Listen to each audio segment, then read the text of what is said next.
actually want. Now, renowned founder of Neno Evangelism, James Mainanganga, has issued a stern warning to his congregants, cautioning them against inviting him to participate in fundraisers aimed at financing their children's education and just a number of things. In an undated church service, the controversial clergyman adamantly declared that he would not be contributing any money towards such endeavors, expressing his disapproval of the practice. Take a look.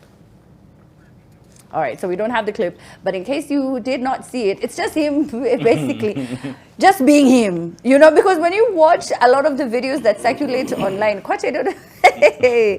is this what typically happens in most churches? I don't know. It just feels like you're unapigiwa kelele, umeenda huko, umezushiwa. Yeah, I think the only... Or maybe those are the videos that go viral, so we don't even know anything else that takes place there. Yeah. So we just see a lot of Garcia Gione. I'm like, what?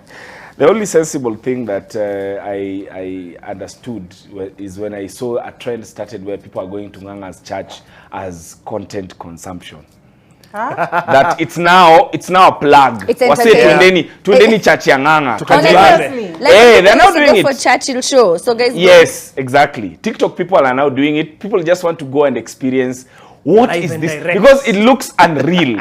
When you watch it, when you watch how people are being talked to, full-grown men and women, they're being talked to in that church. It can only be content. There is no other logical reason why people are taking it.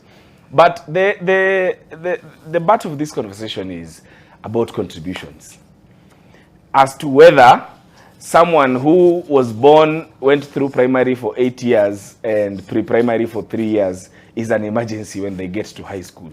That now, that's what Pastor Nganga basically was alluding to.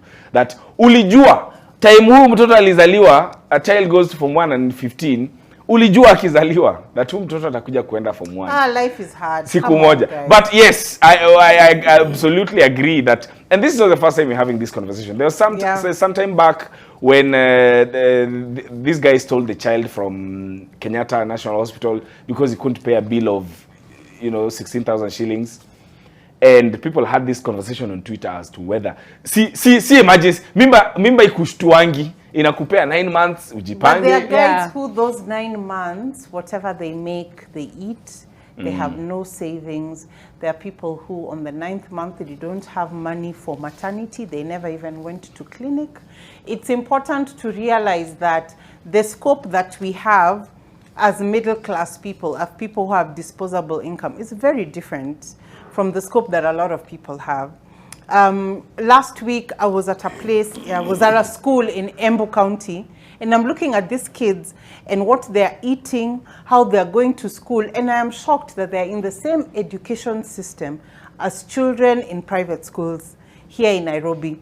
Same plane, but for them, it is a very, very different, scope.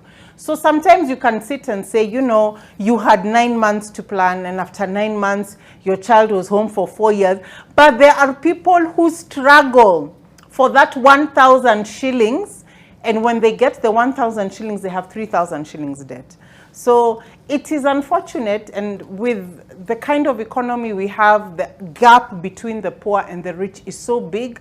So when you're cushioned by consumerism, which is what we are as middle class, it's really difficult to fathom that there are guys who for it, and it is their effort. Mwanaume akona effort, akona akili zake, anaamka asubuhi, anafanya kazi jioni, anapata 500. And that is their life day in, day out. Yeah. So it's just really unfortunate.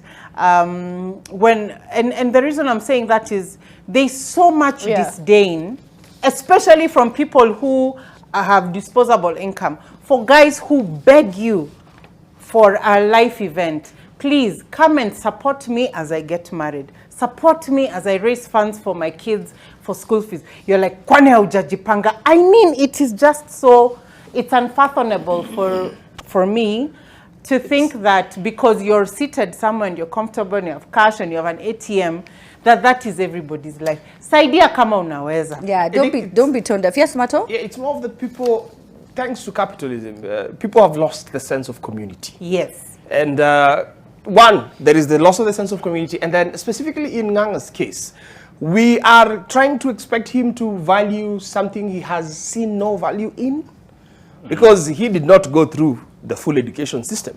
So he's not a beneficiary of the full education system. So what is the need of him to put value in it to the point that he can even help fundraise and take somebody to school? Someone else's child. The conversation you guys are avoiding is that education is a basic need. Yeah. It shouldn't be paid for.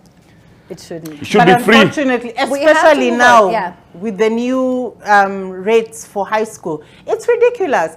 A day in, day out, after KCSE, it's stories of kids who've passed KCSE but cannot make it. So now an MP has to come in, banks have to come in. It's ridiculous that we're in an economy, in a country where the government can sit and watch needy students beg to go to school and they're okay with it. Yeah. You know, it's really unfair. And they're renovating That's- some buildings.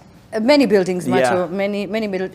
That's why that boy was holding up that umbrella last week, Cindy. Yes. Yeah, that's why.